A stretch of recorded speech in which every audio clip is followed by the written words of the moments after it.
New England Boating. I'm Parker Kelly. And I'm Tom Richardson, and today we're coming to you from Rockland, Maine, on Penobscot Bay on Maine's mid-coast. It's a great place to visit. Lots of history here. It's got a very interesting background, this place, and it's got a lot of reasons to come here and visit by boat. That's right, because it is a vibrant city. It has art, it has food, it has lots of stuff. It's where the rocky coastline crashes into the sea. Whoa, wow, that is... Can't wait to come. Mind is being blown. New England Boating, Rockland. Let's go.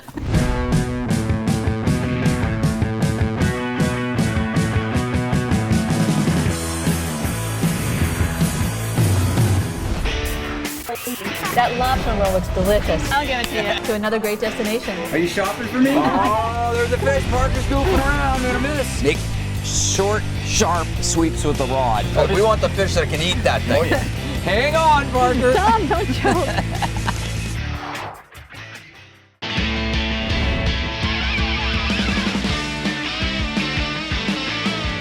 Well, you know where we usually start when we come to a new harbor. The harbor tour. The harbor tour. And here, the resident expert is Doug Woodbury, and he's a service manager here at Journeys End Marina, and a Mainer. Come on. Come on. Sure, we'll whip it right out. Let's get going on this. We'll do it.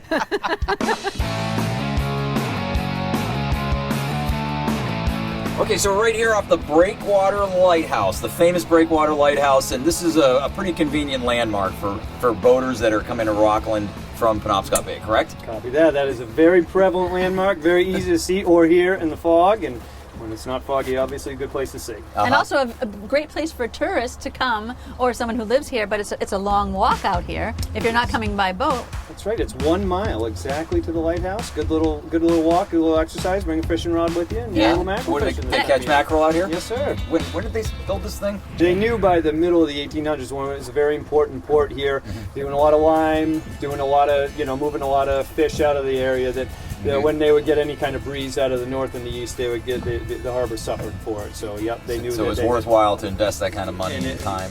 Yes, sir. And actually, I think that there was some funding by the U.S. federal government. Most of it came because they knew it was so important to commerce here on the fishery. coast.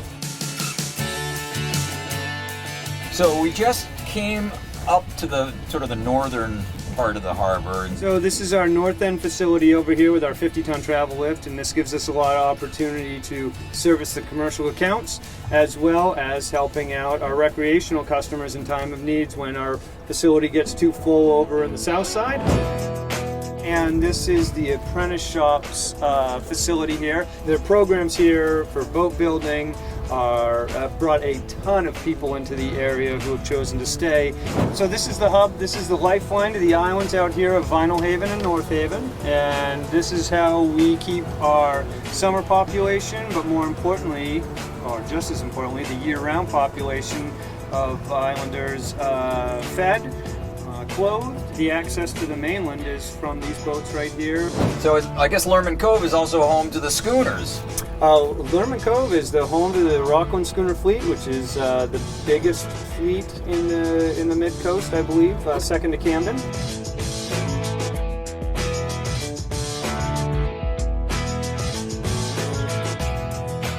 This is the Landings Marina, and they offer a lot of slips over here, and this is a nice place as well to get some fuel and some more access to the water.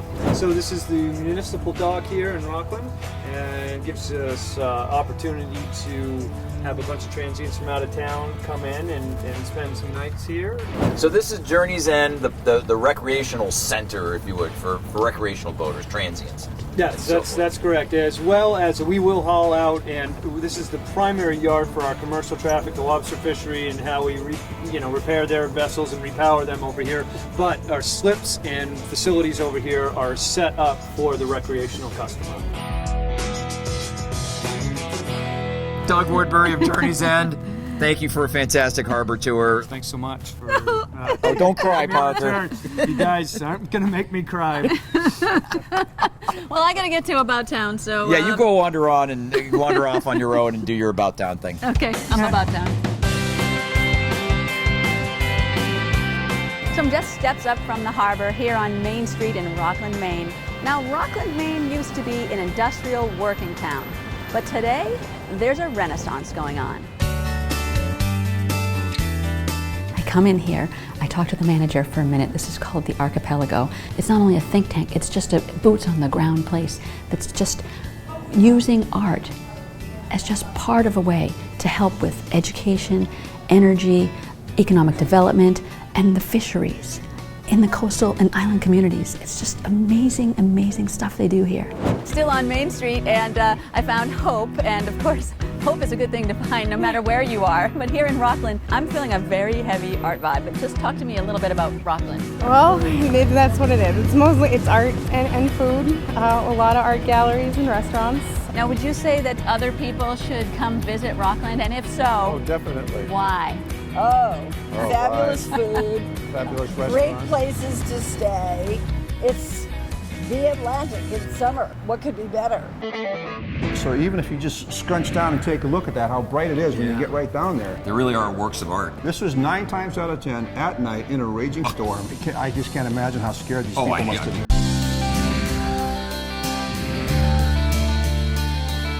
So, you know, we have a Pursuit, because Pursuit's our sponsor, and we go all over New England with our Pursuit. You can't sleep on our Pursuit, it's a 260. So we often stay at a luxurious hotel, and this one is one of the best I've seen. This one is 250 Maine, and I'm here with Cabot Lyman. Now, Cabot is the owner and also part of the boat building history here That's right. in That's right. Lyman Morse. Yeah, so we started about 35, 40 years ago now in Thomaston. Yeah, was it somewhere in 1978-ish, somewhere Yeah, around there? exactly. Yeah, so Thomaston is the next town over. Right. This is our first time in Rockland. As you know, Maine has 3,000 miles of waterfront, so every nook and cranny has boats in it, as well as really neat harbors. So we tend to service them. And as you can see, Yeah. 25 years ago, this harbor had maybe 3 or 4 boats in it. So you can see the growth of going on in the mid-coast area. This is what I call Brooklyn chic. It's not a Maine Inn. It's not meant to be. It's meant to be more modern. And as you can see by the interior, I think we pulled it off. It's really nice. It's different, very cozy in the rooms, but also high ceilings and a lot of steel. And So if the rooms don't appeal to you enough, the outdoor deck. Yeah, I mean, exactly. this is the best view around. This is the best view in Rockland. Yeah. How about art? I can't help but notice you have a little bit of art here. Just a little bit, and we're acting and we're working with 5 or 6 different galleries. So the galleries are all on board with us. We're not trying to be a gallery. We're trying to exhibit art and help the local artists. And there's no hallways here, so every floor has a gallery. 250 Maine, Cabot Lyman.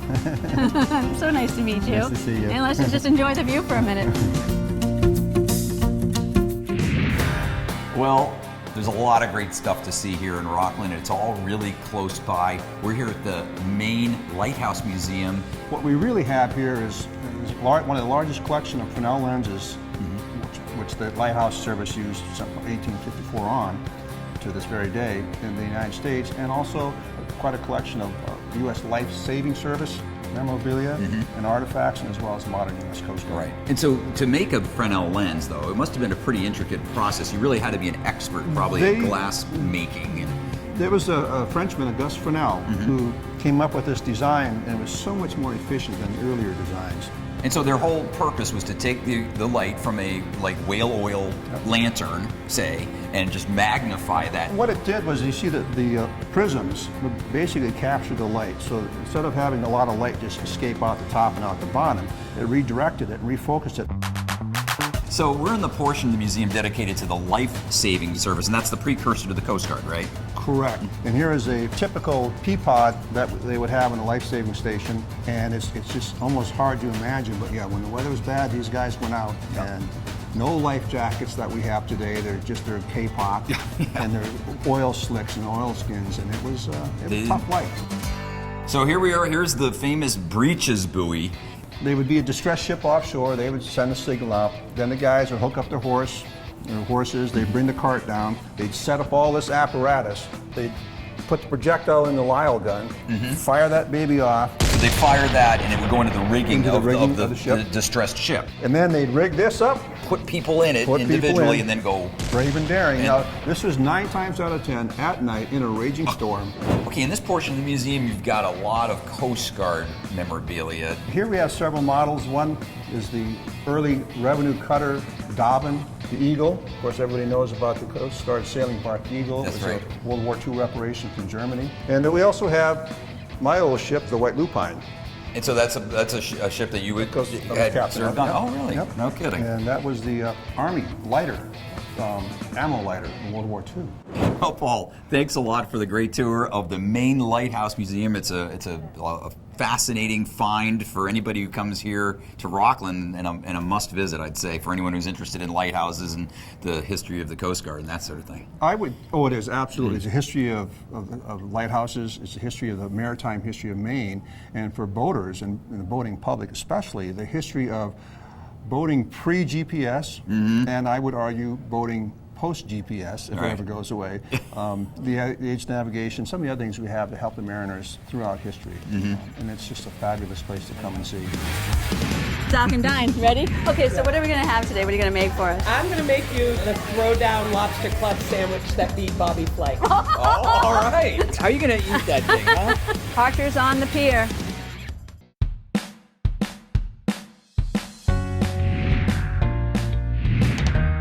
Well, it is a gorgeous morning here in Rockland, Maine. I'm here with Mark DiGirolamo. He is the owner and also a guide with Breakwater Kayaks. Where are we? This is the public launch ramp? We're right on the public landing at the Snow Marine Park. And this is your headquarters, right? Yes. Excellent. My headquarters, my office right up at the top of the landing. You say the office, but really, this is my your office. this is your office. See you later. So how long have you been doing this, Mark? I've had my own business, Breakwater Kayak, here in Rockland, not this exact location, but in Rockland, for 17 years. Yeah. So I bet you've seen a lot of changes in Rockland Harbor in the last 17 years. Yeah. Oh yeah, this town is so different than it was. It was really a fisherman's town, and it was a little rough around the edges. And then the Wyeths started that Farnsworth Museum, and then a lot of art galleries came in on their coattails, and then the restaurants started coming in, and they all kind of snowballed with each other. And on the horizon, all the land that you see there, those are the two largest islands in Penobscot Bay. That's Vinyl Haven and North Haven. There's about 1,300 people that live year-round on Vinyl Haven and about 300 on North Haven. If somebody was, going to bring their own kayak up here and wanted to launch it and go out and paddle around, what are some safety tips that you would offer? Well, definitely they wouldn't want to have a chart of the area where they're going, and unless they're staying in the inner harbors close in, they really should have a marine radio so that they can Probably a GPS would be a good idea in case of or fog, at right? least, yeah, GPS or a compass, so they know where they are and where they're going. Mark, thanks again for taking us out, Breakwater Kayaks. Stick around though, we got lots more Rockland, Maine coming your way. Go ahead, folks. Go ahead. Just a little sandwich. Well, we're here in Rockland Inner Harbor, right near the cruise ship dock, and we are about to have a dock and dine extravaganza. But first, we had to call ahead to our friends here at Yachting Solutions Boat Basin. Small fee to dock here before you go and dine at Archers on the pier. So I'm thinking something a little coastal. Yeah. Something with some flavor. I think this is going to be the right place. There she is. Hi, Lynn. Hello. Hi, Parker Kelly. Parker, nice to meet you. meet you. Lynn Archer. Hi, Tom Richardson. I'm going to make you the Throwdown Lobster Club sandwich that beat Bobby Flake. All right. Yeah. We're going to throw down the throwdown. And we don't want to really skimp on the lobster. So, this is the Throwdown sandwich. Holy. And that's a Lobster Club. And this is the Lobster Reuben. So that's the new winning sandwich this year. Really? Wow. So, Okay. Delicious. The lifelong story of Lynn Archer is that I started cooking at a really young age with my great-grandmother. I was raised by my great-grandmother. She was a great forager. My father was a lobster fisherman. I was the oldest of 7. I got farmed out to great-grandmother and worked in the gardens in the summertime. So food has always been a huge part of my life. Right now I'm making pickles. The garden is exploding, and that's what I'm doing. And then about 8 years ago, I got a call from Food Network when I was cooking on the line at noontime, and they wanted to do a food demonstration. I get to Harbor Park, and they had all these tents set up, and Bobby Flay steps out of the crowd and challenged me to a throwdown, and I said, "Give it your best shot, young man. What are we talking, lobster? You're in Maine, you're in my territory. You're kiss of death, you're done." You're my lady. I'm Thank so you. glad. I'm glad you like them. More napkins. All right, I'll get them. Well, we're here at Journeys End Marina. It's the largest marina in Rockland, and with me is Nick O'Hara. He is the commercial service manager here, and he kind of, runs the show. And his family has owned this property here on Rockland Harbor for what, 70 years? Yeah. Yeah. That's right. We've been here for 70 years, predominantly in the fishing industry in the beginning. We process fish in the buildings that you see right here on the wharf, which we've now turned into boat storage facilities and service facilities. I could probably comfortably say that we're one of the biggest indoor storage facilities in the state. We have about 160,000 square feet of indoor storage. It's a sprawling facility. You guys do a lot of recreational service, a lot of recreational boats as well as commercial boats, right? Yep, that's correct. It's about 50-50. We run about 10 full-time techs. We have 2 travel lifts. We can haul up to 80 tons here. And we have a north site that can haul up to 50 tons. What about transient accommodations? Transient accommodations is pretty good. We're always investing in our docks. We've got 24-hour showers, bathrooms, laundry facility. We're right here in the heart of Rockland. It's very convenient. We have diesel and gasoline. We have the ability to pump up to 40 gallons a minute for the larger vessels. Good. Well, you've got it covered, it looks like. Come see the folks here at Journeys End Marina in Rockland. If you're coming here for a trip, they'll take good care of you. Don't go away, though. We've got lots more New England boating, Rockland coming your way, including a trip to the Wyeth Museum. Parker's going there.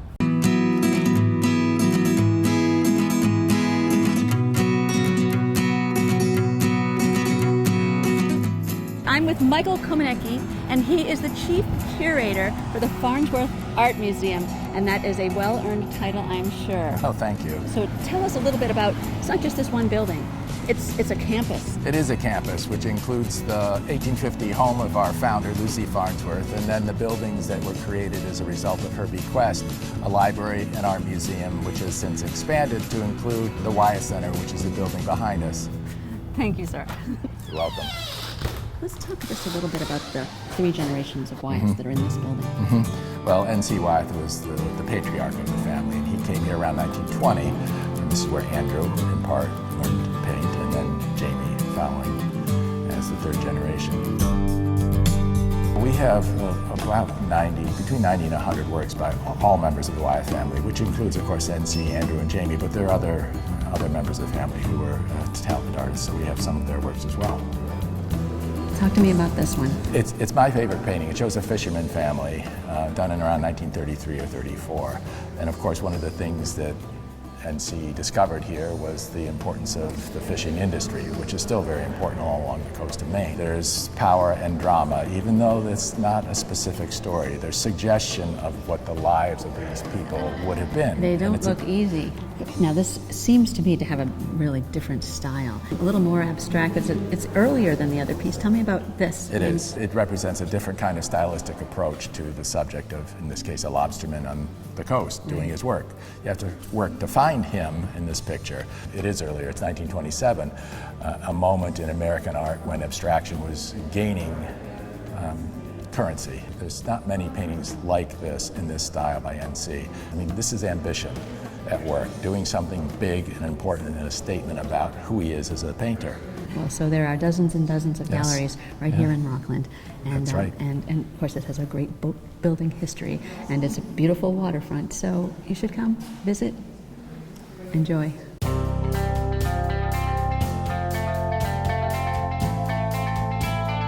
Well, that's it for another New England boating episode from Maine, and this time Rockland, Maine. That's right, on Penobscot Bay, beautiful spot. Well, to see where we're going to be next week, NewEnglandBoating.com, our website, and to find out more information and behind the scenes. And news, all kinds of boating news and videos and behind the scenes stuff on our show. Also, I want to mention, don't forget to pick up a copy of New England Boating Magazine. It's also filled with great articles on destinations. And it's done by our editor, Tom Richardson, who's talented, just like the talent here in Rockland. Oh, come on, you. Until next week, I'm Parker Kelly. And I'm Tom Richardson.